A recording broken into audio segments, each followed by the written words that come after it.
Kyllä Suomen suurin ongelma tällä hetkellä on kilpailukyvyn menettäminen.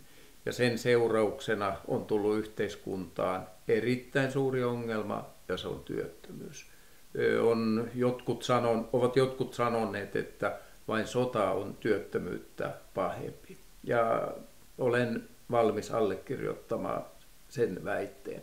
Mutta miksi meillä on työttömyyttä? Se johtuu yksinkertaisesti siitä, että suomalainen tuote ei mene kaupaksi. Suomalainen tuote ei ole kilpailukykyinen muiden maiden tuotteiden kanssa. Kyllä maailmassa on kysyntää, kyllä Euroopassa on kysyntää, vaikka se on vähäisempi kuin aikaisemmin. Mutta aina kysytään, ja se, jolla on kilpailukykyisin tuote, se myy, ja jos sitä ei ole, niin silloin sitä ei myydä.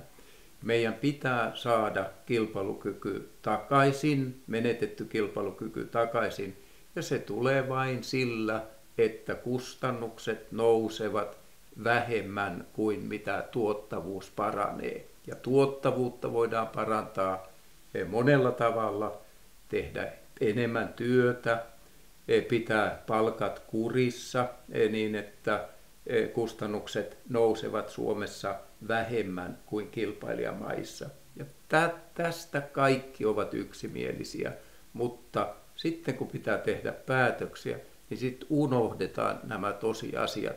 Ja näistä tosiasioista pitää ei ainoastaan kansaa, vaan koko eduskuntaa jatkuvasti muistuttaa. Ja kun tämä sitten otetaan huomioon, niin silloin kilpailukyky paranee ja työllisyys paranee ja työttömyys vähenee ja kassaan tulee enemmän rahaa.